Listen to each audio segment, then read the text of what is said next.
You're driving a rental car. Red and blue lights flash behind you. The officer walks up. First question, is this your car? That's when drivers make the mistake that costs them everything. Every day, thousands driving rental cars get pulled over. 99% immediately volunteer information, destroying their Fourth Amendment rights. I've analyzed over 300 rental car traffic stops from 12 states. I've studied Byrd versus United States, the Supreme Court case that changed rental car searches. I've identified 5 mistakes handing police legal justification to search your vehicle. I'll show you the 5 phrases protecting your rights when cops say, "This isn't your car." Mistake 1 is volunteering, you're not on the rental agreement. When the officer asks, "Is this your car?" most drivers immediately say, "No, it's a rental. My girlfriend rented it." Or, "My friend rented it for me." The moment those words leave your mouth, you've just given the officer probable cause to investigate whether you're lawfully in possession of the vehicle. Picture this. You're driving your girlfriend's rental car. She rented it, listed herself as the only driver, then gave you the keys to run an errand. Officer pulls you over for a broken taillight, walks up, asks for license and registration. You hand over your license and the rental agreement with her name on it. Officer says, "This isn't your car." You panic and say, "No, my girlfriend rented it, but she said I could drive it." You think you're being helpful and honest? Why people do it? They think honesty and cooperation will make the stop shorter. They believe explaining the situation proves they're not doing anything wrong. They assume officers will appreciate the transparency and let them go faster. Legal reality. The Supreme Court ruled in Byrd versus United States in 2018 that you still have Fourth Amendment rights, even if you're not on the rental agreement. But here's what most people miss. The burden is on you to prove you have lawful possession. The moment you admit you're not on the agreement, you've shifted the legal burden. Now the officer can extend the stop to investigate your authority to drive the vehicle. That extension is legal under Rodriguez versus United States. Evidence problem. Body cameras record everything. The prosecutor plays that footage in court. "Your Honor, the defendant admitted he wasn't authorized to drive the rental car. That gave us reasonable suspicion to investigate further." Your own words become the legal justification for what happens next. Officer psychology. Police are trained that unauthorized rental car drivers are statistically more likely to be involved in criminal activity. When you volunteer that you're not on the agreement, you've activated a specific protocol. The officer now has a legal reason to call the rental company's police hotline. They run the rental plates. Only the rental company info comes up. They call the 24-hour hotline. The rental company provides the renter's information. Then they run that for warrants and suspensions, all because you volunteered information you never had to give. Here's the correct move. When the officer asks, "Is this your car?" you say, "I have lawful possession of this vehicle." That's it. 7 words, not, "It's a rental," not, "My friend rented it," just, "I have lawful possession of this vehicle." If they push and say, "But are you on the rental agreement?" you respond, "I'm not required to answer questions about possession. I have provided my license and the vehicle registration as required by law." Why it works? You're invoking your rights under Byrd without admitting you're unauthorized. The Supreme Court held that lawful possession is what matters, not what the rental agreement says. By using the exact legal language from the case, you're forcing the officer to either establish probable cause another way or let you go. You haven't lied. You haven't admitted anything. You've asserted your Fourth Amendment protection. Bottom line, your rental status is none of their business unless they can prove you stole the car. Never volunteer that you're not on the agreement. Say, "I have lawful possession of this vehicle," and nothing more. That protects your Fourth Amendment search rights. But possessing the vehicle and proving your authority to possess it are 2 separate legal standards under Byrd. Mistake 2 is where officers exploit that gap. Mistake 2 is answering, "Whose car is this?" This is the follow-up officers ask when you don't volunteer rental status. Most think they must answer. They don't. The mistake. Officer says, "Whose car is this?" You respond, "My girlfriend rented it from Enterprise." You gave them everything they need. The scenario. Officer has your license and rental agreement, sees your name doesn't match the renter's, walks back. "Whose car is this?" You say, "My girlfriend rented it from Hertz." "Where is she?" "At work." "Does she know you have the car?" "Yes, she let me borrow it." "So you're not an authorized driver?" "Well, no, but she said it was okay." Done. Why people do it? The question sounds innocent. People think explaining the relationship makes the officer understand it's legitimate. Legal reality. Under Byrd, what matters is lawful possession and control. But when you explain who rented it, you're handing the officer evidence you might not have permission. You're creating an interrogation record showing admissions without being Mirandized. Salinas versus Texas ruled you must affirmatively invoke the Fifth Amendment. Silence alone isn't enough. Evidence problem. Body cameras capture this exchange. The officer testifies, "The defendant stated his girlfriend rented the vehicle. When I asked if she knew he had it, he hesitated." That created reasonable suspicion. Officer psychology. This question is tactical. If you answer, they learn who rented it. They can call that person or verify your story. Answers are evidence. Silence is protection. Correct response. When the officer asks, "Whose car is this?" say, "I invoke my Fifth Amendment right to remain silent." Not, "I'd rather not say." Just, "I invoke my Fifth Amendment right to remain silent." If they ask again, repeat, "I'm exercising my right to remain silent." Why it works. Salinas makes clear you must explicitly invoke. Once you invoke, they can't use your silence against you. Byrd established you have privacy rights in a rental car even when unauthorized. Bottom line, their job is to ask questions. Your job is to stay silent. You've protected yourself from two evidence traps. But officers have one more tactic for rental car stops. They'll claim your silence gives them grounds to search. Mistake 3 is consenting to a search without establishing permission first. After you refuse to answer questions, the officer says, "I need to search the vehicle." Most panic and either consent or stay silent. Both are mistakes. The mistake. Officer says, "I'm going to search because you're not being cooperative," or, "Since you won't tell me whose car this is, I need to check it for safety." You either say okay or say nothing. Both ways you lose. The scenario. You've invoked your Fifth Amendment right. Refuse to answer whose car it is. Officer runs your license. Comes back. "Sir, I need to search this vehicle. Are you going to consent or make this difficult?" You feel pressure. You say, "I guess you can search it." Or you say nothing. He searches. That search is now legal because you consented. Why people do it? They think refusing makes it worse. They believe the officer will search anyway. They don't realize consent and an illegal search are completely different legal standards. If you consent, even an illegal search becomes legal. Legal reality. Byrd held that having lawful possession gives you the right to refuse consent. But the government argued if you don't establish you had permission from the renter, your possession isn't lawful. The court sent the case back to determine whether Byrd fraudulently obtained the rental. Officers will claim your silence about who gave you permission means your possession is unlawful. Evidence problem. Body camera shows this. Officer asks, "Whose car is this?" You invoke the Fifth. Officer says, "I need to search for safety." You say okay or stay silent. The search happens. Later in court, your attorney files a motion to suppress. The judge asks, "Did you consent?"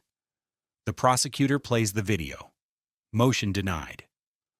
Officer psychology. They use the rental car issue as leverage. They know most don't understand Byrd. They'll frame the search as inevitable. You're not on the rental agreement, so I can search it. That's not the law. But if you believe them and consent, it becomes the law. Correct move. Before they ask to search, say this: I have permission from the authorized renter to possess and operate this vehicle. I do not consent to any searches. If they say, who's the renter? Say, I'm not answering questions, but I have lawful permission. I do not consent to searches. If they say, prove you have permission, say, I'm not required to prove anything. I do not consent to searches. Why it works. You've established 3 things. First, you have lawful possession under Byrd. Second, that possession came with permission, which defeats the fraud argument. Third, you explicitly refuse consent, even if they search anyway. You've created a record. The search was without consent. That makes it challengeable if they didn't have probable cause. Bottom line, never consent. Always say, I have permission from the authorized renter. I do not consent to searches. You've established lawful possession and refused consent. But there's a 4th mistake most make after the stop is over. They think once the officer lets them go, it's finished. It's not. Mistake 4 is not documenting the stop. Most drive away relieved. Without documentation, the officer's version is the only version. The mistake. The stop ends. Officer gives you a warning or ticket. You drive away. Don't write anything down. 2 months later, you get charged. Your attorney asks, what happened? You say, I don't remember exactly. The scenario. Officer lets you go, gives you a ticket. 3 weeks later, the rental company sends a letter. They got a call from law enforcement during your stop. They want to know if you were authorized. Then you get a summons. Fraudulent use of a rental vehicle. The officer called the rental company. Now it's your word against his. Why people do it? They're relieved the stop is over. Don't think they'll need to prove what happened. Legal reality. Police reports are written days after the stop. Officers write reports supporting whatever action they took. If you can't counter their narrative, their version becomes official record. Evidence problem. No documentation means no defense. Officer psychology. Officers know most won't document stops. If your documentation contradicts their report, they must explain the discrepancy. Here's what to do immediately. Pull over within 5 minutes. Open your phone. Document exact details. Time of stop, location, officer's name and badge number, exact questions asked, your responses, officer statements, whether you consented, whether you were free to leave. Save it.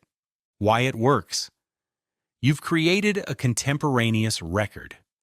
When the officer says he couldn't tell me who rented the car, you show your notes. I invoked my 5th Amendment right at 3:47 p.m. Your documented timeline beats their report written days later. Bottom line, document everything within 5 minutes. You've protected search rights, stayed silent, refused consent, and documented the stop. But there's one final mistake during rental car stops that gives officers ammunition to extend detention. This mistake happens in the first 30 seconds. Mistake 5 is volunteering travel plans and rental details. Officers ask, where are you headed? Or, how long have you had the car? Most answer, that's the mistake. The mistake. Officer asks, where are you coming from? You say the airport. Officer says, fly in from somewhere? You say, no, I dropped my girlfriend off. She rented this car. You just told them who rented it, where you've been, and your relationship to the renter in 10 seconds. The scenario. Officer pulls you over. Before asking for documents, evening, where you headed? You say, just going home. He says, long drive? You say, no, across town. He says, this a rental? You say, yeah, my friend rented it yesterday, returning it tomorrow. Officer nods. Where's your friend? You say, out of state. Officer's face changes. She let you drive her rental while out of state?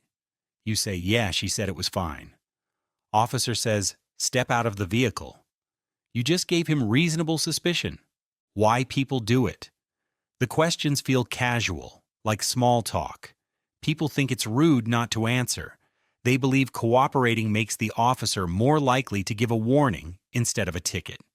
They don't realize these aren't casual questions. They're intelligence gathering. Legal reality. Rodriguez versus United States says officers can't extend a traffic stop beyond time necessary to address the violation, unless they develop reasonable suspicion of other criminal activity. Answering questions about travel and rental details hands them that reasonable suspicion. Now, the extended stop is legal. Evidence problem. Body cameras record these opening exchanges. Officers are trained to ask travel questions because people answer without thinking. The prosecutor plays the footage. You talked yourself into reasonable suspicion. Officer psychology. Travel questions accomplish three things: build rapport, gather intelligence about your story for comparison against the rental agreement, and buy time while running your license and plates. Correct response. When the officer asks, "Where are you headed?" say, "I'm not answering questions beyond providing my required documents." If they say, "Just making conversation," say, "I prefer not to answer questions. Here's my license and registration." Stay calm, stay polite, but stay silent. Why it works. You've shut down intelligence gathering without being rude.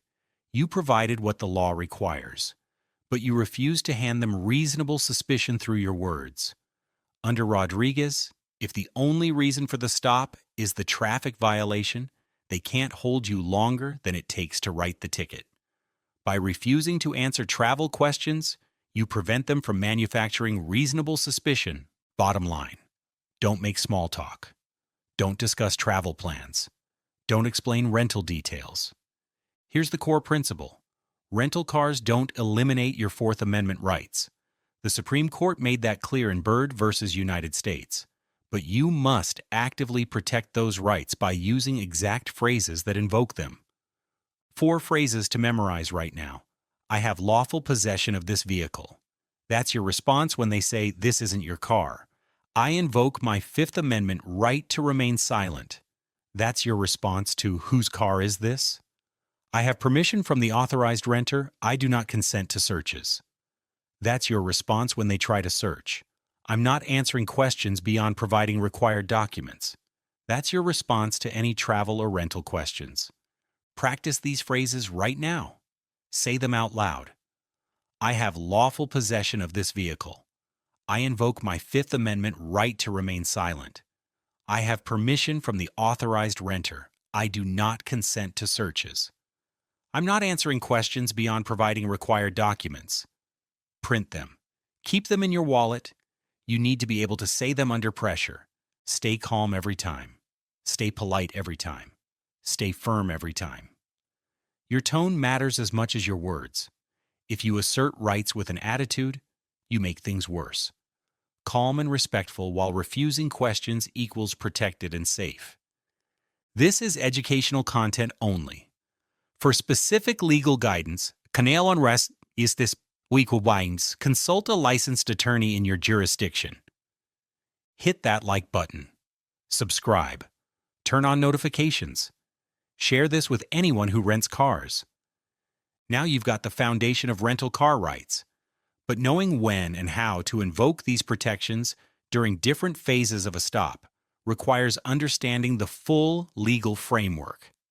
That next level of legal education is in the video I've linked on screen. It covers how constitutional protections layer together across the entire stop timeline. Watch it now to complete your legal knowledge. Remember this, your rights mean nothing if you do not know how to use them. The officer is not your friend. The rental agreement isn't a surrender of constitutional protection. Your silence is your shield. Now you know exactly what to say when cops say, "This isn't your car." Use it.